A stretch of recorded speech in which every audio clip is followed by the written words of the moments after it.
السلام علیکم ناظرین، میں ہوں مصباح محبوب. میں صداقت کلینک کراچی میں ایز اے سائیکالوجسٹ ورک کرتی ہوں، اور یہاں ہمارے ساتھ موجود ہیں ندیم اقبال صاحب، جو کہ صداقت کلینک کراچی کے ڈائریکٹر اور سائیکالوجسٹ ہیں. السلام علیکم سر. جی وعلیکم السلام، بہت شکریہ آپ نے مجھے اپنے پروگرام میں انوائٹ کیا. جی سر، میں آپ کی تجربات کی روشنی میں کچھ چیزیں جاننا چاہتی ہوں. عمومی طور پہ ہم کچھ چیزیں دیکھ رہے ہوتے ہیں، ہمارے ہینڈ آن ایکسپیرینسز آ رہے ہوتے ہیں کہ کچھ لوگ نشے کی بیماری کے علاج کے فیصلے کرنے میں دیر کر رہے ہوتے ہیں. ان کے پیارے جو ہے بیماری سے سفر کر رہے ہوتے ہیں، بے حد تکلیفوں کا شکار ہو رہے ہوتے ہیں، اور نہ کہ صرف مریض بلکہ فیملی بھی ان تکالیف کا سامنا کر رہی ہوتی ہیں. لیکن مسئلہ یہاں پر یہ آتا ہے، ہم جو فیکٹر دیکھتے ہیں وہ یہ ہے کہ وہ نشے کی بیماری کا علاج میں فیصلہ نہیں کر پا رہے ہوتے اس کا. تو آخر اس کے پیچھے کیا وجوہات ہیں؟ آپ کائنڈلی اپنے تجربات کی روشنی ڈالیے. آپ نے بالکل درست فرمایا، بلکہ کچھ لوگ نہیں، زیادہ تر لوگ نشے کی بیماری کے علاج کا جو فیصلہ ہے وہ بہت دیر سے کرتے ہیں. آپ اس کو اس طرح سے بھی دیکھ سکتے ہیں کہ جتنی زیادہ پرسنٹیج اور ریشو نشہ کرنے اور نشے کی بیماری ہو رہی ہے، علاج گاہوں میں لوگوں کی پہنچنے کی جو پرسنٹیج ہے وہ اس کے مقابلے میں کافی کم ہے، جس سے یہ بات جو ہے وہ واضح ہوتی ہے کہ لوگ یہ فیصلہ بہت دیر سے کرتے ہیں. اور اس کی جو وجہ ہے وہ ایک وجہ یہ ہے کہ ہم جس سوسائٹی میں ہیں، ہماری سوسائٹی میں اس بیماری کو بیماری کے طور پر نہیں دیکھا جاتا بلکہ کردار کی خرابی کے طور پر دیکھا جاتا ہے، جس کی وجہ سے لوگ مریض کو علاج میں لانے کی بجائے جو کردار کی خرابی کو درست کرنے کی کوئی ٹیکنیک ان کے ذہن میں آتی ہے کہ کوئی اس کے ساتھ سختیاں کی جائے، یا کوئی اس کے ساتھ محبت سے پیش آیا جائے،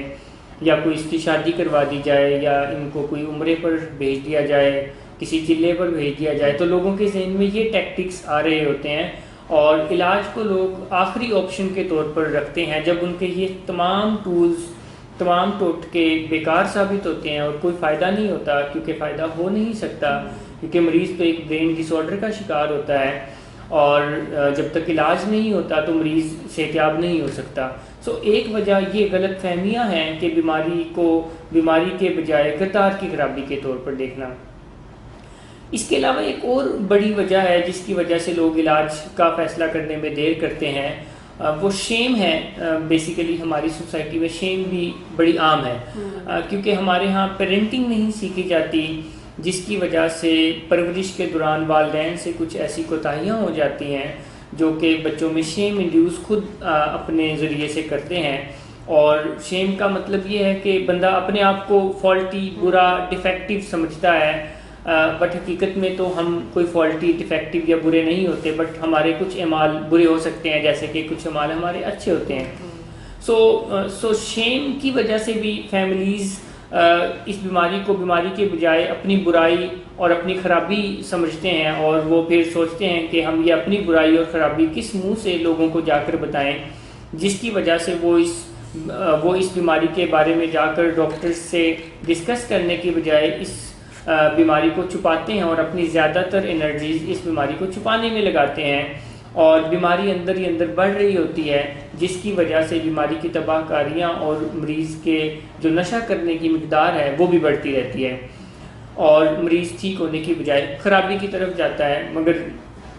یہاں پر میں فیملیز کو بتانا چاہتا ہوں جو شیم کا شکار فیملیز ہیں کہ یہ کوئی ان کا فالٹ نہیں ہے، اور نہ ہی یہ کوئی مریض کا فالٹ ہے، یہ ایک بیماری ہے. اور جیسے دیگر بیماریوں میں ہم اپنے پیارے کا علاج کرواتے ہیں،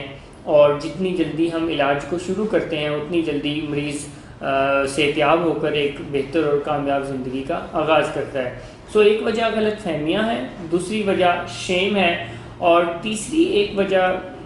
یہ بھی ہے کہ ڈینائل بھی ہے، کیونکہ جب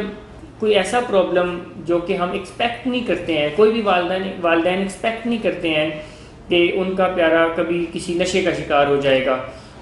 جب کوئی ایسا پرابلم آتا ہے کہ کوئی گھر کا کوئی فرد نشے کی بیماری کا شکار ہوتا ہے، تو یہ ریالٹی ایکسیپٹ کرنا بھی کافی پینفل ہے اور شیم فل بھی ہوتا ہے ڈیو ٹو شیم. والدین اس ریالٹی کو ایکسیپٹ کرنے کی بجائے ڈینائل میں رہنا پسند کرتے ہیں، اور وہ ڈینائل میں رہتے ہیں کہ نہیں ہمارا بچہ، ہمارا پیارا تو یہ نہیں کر سکتا، یہ ویسے ہی جو ہے ہماری غلط فہمی ہے. اور وہ اس معاملے کی ریالٹی کو ایکسیپٹ کرنے کی بجائے ڈینائی کرتے رہتے ہیں، جس میں دیر ہو جاتی ہے، اور عموماً پھر وہ جب اس بیماری کے کانسیکوینسز بہت ہارڈ فارم میں ان کے سامنے آتے ہیں تو پھر وہ علاج کے لیے کوئی قدم آگے بڑھاتے ہیں اور علاج کے لیے آگے بڑھتے ہیں۔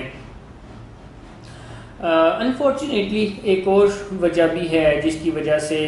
علاج میں دیر ہوتی ہے، وہ پاکستان میں زیادہ تر جو علاج گاہیں ہیں وہاں پر کوئی معیاری علاج کی دستیابی نہیں ہے۔ یعنی صداقت کلینک اور ویلنگ ویز کے علاوہ اگر ہم زیادہ تر علاج گاہوں کا ذکر کریں تو وہاں پر مریضوں کو صرف بند کیا جاتا ہے، اور بند جتنی دیر مریض رہتا ہے ٹھیک رہتا ہے، اور جیسے ہی مریض وہاں سے باہر نکلتا ہے تو پھر وہی ساری خرابیاں آہستہ آہستہ شروع ہو جاتی ہیں۔ تو فیملیز پھر جب وہی خرابیاں دیکھتے ہیں تو وہ کہتے ہیں کہ پھر علاج کروانے کا تو کوئی فائدہ نہیں ہوا۔ آیا کہ صداقت کلینک اور ویلنگ ویز میں جو علاج ہوتا ہے وہ یہ ہوتا ہے کہ مریض کو صرف بند نہیں کیا جاتا بلکہ مریض کی bio psycho social and spiritual rehabilitation ہوتی ہے، مریض کے اوپر جدید تھراپیز اپلائی ہوتی ہیں، اور اس کے ساتھ ساتھ فیملیز کو ٹرین کیا جاتا ہے۔ اور صداقت کلینک اور ویلنگ ویز مریض اور فیملی کے درمیان میں ایک برج کا رول پلے کرتے ہیں، وہ مریض اور فیملی کو ایک قریب کرتے ہیں، فیملی کو ٹرین کرتے ہیں، اور اس ٹریننگ کے اکارڈنگلی علاج میں ان کی انوالومنٹ شو کرتے ہیں۔ تو یہ جو معیاری علاج گاہوں کی دستیابی بہت کم ہے، بہت کم معیاری علاج گاہیں ہیں، اس کی وجہ سے لوگوں کو بھی علاج کا فیصلہ کرنے میں بڑی دشواری اور مشکل پیش آتی ہے، اور پھر اس فیصلے میں دیر ہو جاتی ہے۔ بہت بہت شکریہ سر اس جواب کا، کافی ڈیٹیل میں آپ نے دیا ہے۔ آپ کی بات میں سے مجھے ایک ابھی بات سمجھ آئی کہ معیاری علاج گاہوں کی عدم دستیابی، مطلب ان کی نان اویلیبلٹی بھی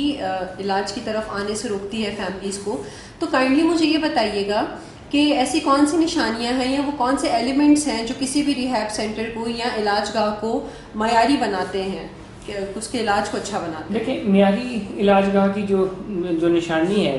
وہ ایک نشانی تو یہ ہے کہ وہاں پر فیملی کو ایک اسٹرکچر کے اکارڈنگلی ٹرین کیا جاتا ہے، اور فیملی اس ٹریننگ کے اکارڈنگلی علاج میں اپنی انوالومنٹ کرتی ہے۔ جو ریہیب سینٹر یا جو ٹریٹمنٹ سینٹر فیملی اور مریض کے درمیان میں دیوار بننے کی کوشش کرتے ہیں اور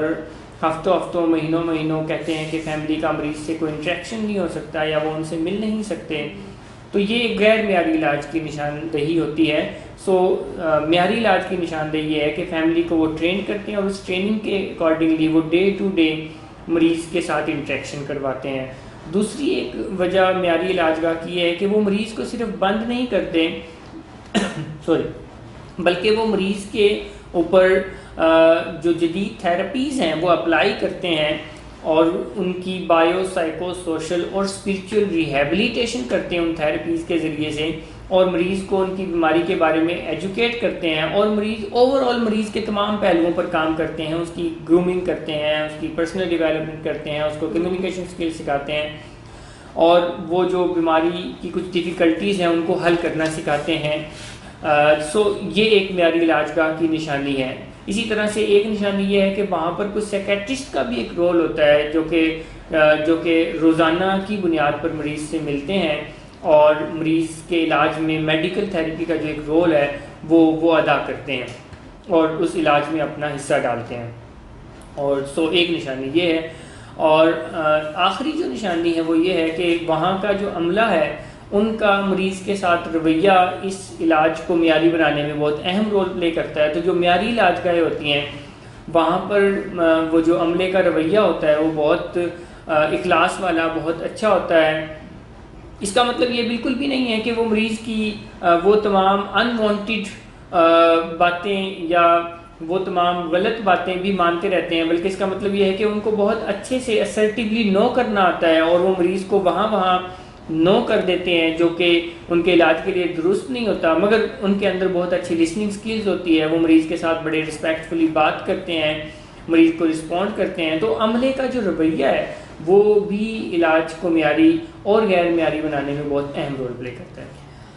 بہت بہت شکریہ سر. یہ تو ہمیں چیز آج نہیں میں یہ شیورٹی سے کہہ سکتی ہوں کہ یہ چیز آپ لوگوں کو آج پہلی دفعہ جاننے کو ملی ہوگی کہ ایک معیاری علاج گاہ کی نشاندہیاں کیا ہیں، یا آپ اگر اپنے پیارے کے نشے کی بیماری کے علاج کا فیصلہ کرنے جا رہے ہیں تو آپ ان ساری چیزوں کو زیر نظر رکھتے ہوئے آپ اپنے پیارے کے علاج کا فیصلہ کر سکتے ہیں. تو میں تو یہی کہوں گی کہ بنا وقت ضائع کیے، بنا لمحہ ضائع کیے، آپ اپنے پیارے کی بہتری کے لیے قدم اٹھائیے اور اسے علاج کی طرف جلد از جلدی کرائیے. بہت بہت شکریہ سر ندیم آپ کا، ہمیں یہ بہت اپنا قیمتی وقت دینے کا اور ایک امپورٹنٹ انفارمیشن شیئر کرنے کا. بہت بہت شکریہ. جی بہت شکریہ.